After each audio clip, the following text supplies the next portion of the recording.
Experts say no level of lead in drinking water is safe, especially for children. But Action News Investigates has found dozens of area schools testing positive for lead, some at very high levels.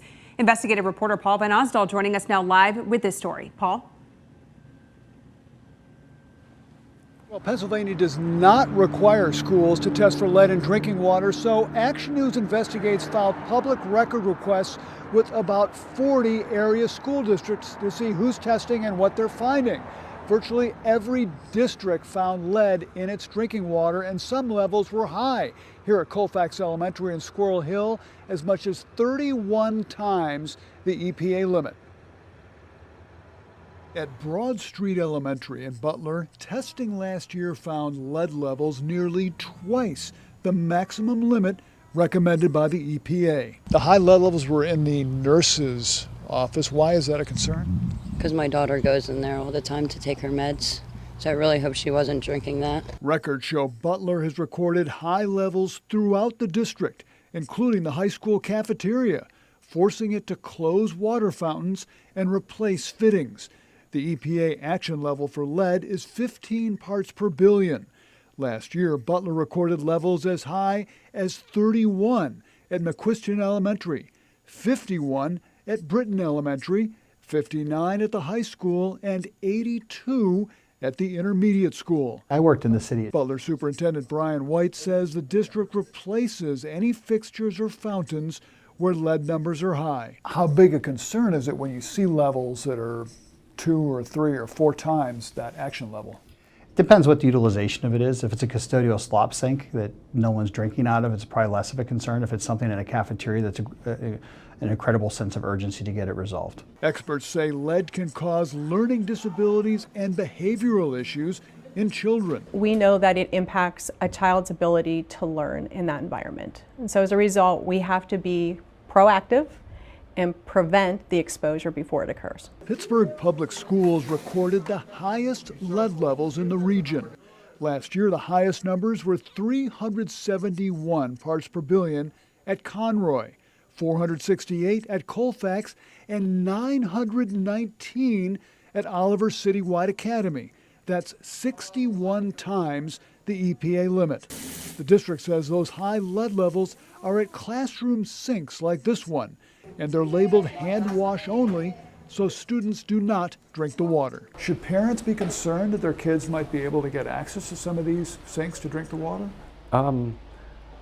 Those are not designated drinking water. The district has replaced all of its drinking fountains. The new ones have filters that keep children from ingesting lead.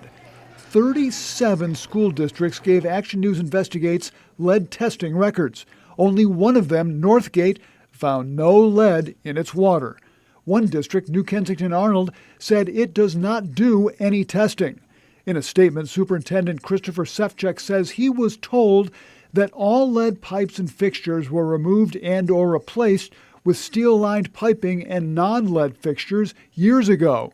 But parents Action News Investigates interviewed were angry to hear the district does not test for lead, and they're worried about the impact on their children. That it's going to harm them in the long run because they're going to be in these school districts for God knows how long, you know. I don't understand how they can get away with that, because I feel like if all the other districts around are testing for lead but New Kens doesn't, then that just gives a bunch of red flags. Experts say New Kensington can get away with it because of Pennsylvania's weak law on school lead testing, a law that earns the Keystone State an F grade from the group Environment America. State law does not require lead testing, and there are no standards for how the testing is to be done. Some districts, like Butler, test every year. When students and staff come to school, they want to be safe. And part of that safe is what they eat and drink. And parents want to have confidence in the facilities their children attend that they're safe for them.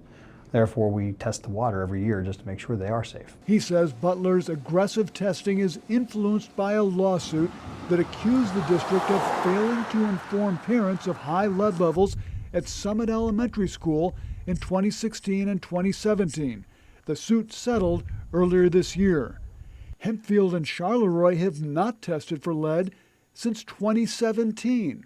Cannon McMillan, Woodland Hills, and Avonworth have not tested since 2018. And there are no rules for how many samples to take.